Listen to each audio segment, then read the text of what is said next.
I'm listening to the Whatever podcast, and they've got some conversation going about dating a millionaire single mother to a broke virgin. And, what would be the best choice for most guys? What between a millionaire single mother or a broke virgin. So the one thing that struck the chord with me most was if you're dating a single mother and you get a relationship started with their kids and you guys grow a bond, and then the mother and you break up, usually you lose contact with the kids that you formed a bond with. They become more like your kids, they're not just somebody else's kids. All of a sudden, now you're raising them and bonding with them. They're like your kids. And that struck a chord with me.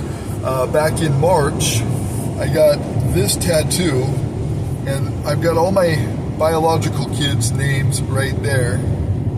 There's 5 of them: Constance, Jamie, IRL, Amelie, and Casey in Ireland. And then I've got my 4 stepkids, 4 kids that were basically my stepkids. They all call me Dad. I've got all the memorabilia, Dad this, Dad that, cards and stuff, you're the best dad, all this and that. And I've got Cole, Kia, Kai, and Killian.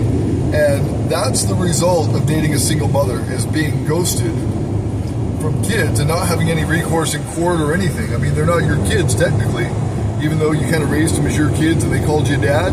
They're not technically your kids, and there's nothing you can do about it, in court or otherwise. And so, in my estimation, given the choice between the two, a millionaire single mother or a broke virgin, I'd be taking the broke virgin any day.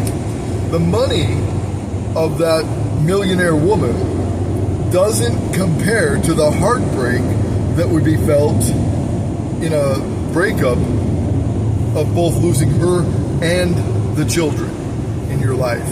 That's a lot of heartache. That's a lot of emotional trauma to deal with.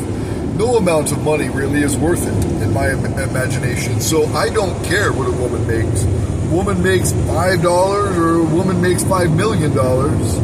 I think the woman that's making $5 million is going to be a whole lot less agreeable and a whole lot less compatible, because she's boss bitch or whatever, whatever you want to call her, boss babe or whatever, and then there's always that struggle, that headbutting, and then you've got the emotional and the logical, and often the emotional is just so intense that the logical doesn't win. So when it comes to dating, money doesn't matter to me.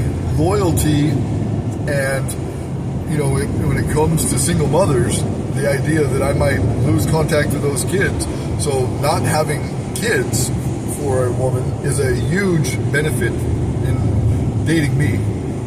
After losing these guys that I love so much, probably permanently, and all of the heartache of dealing with a boss babe, somebody that takes care of their own needs, doesn't need you for anything, doesn't need you as a provider, whether it be the government funding their lifestyle or whether it be their own work and effort funding their lifestyle.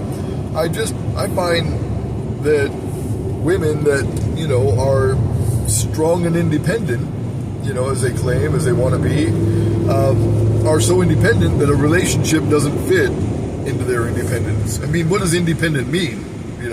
Like you break it down, it means alone, right?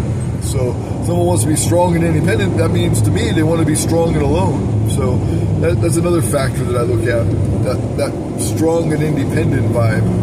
Not going for it. I don't want to be independent, or why would I be dating? Why would I be on a dating app or whatever? You know what I mean? Independent doesn't mean together. Independent means alone. So there's a lot of little aspects. I like that Whatever podcast. If you get a chance to check it out, I highly recommend it.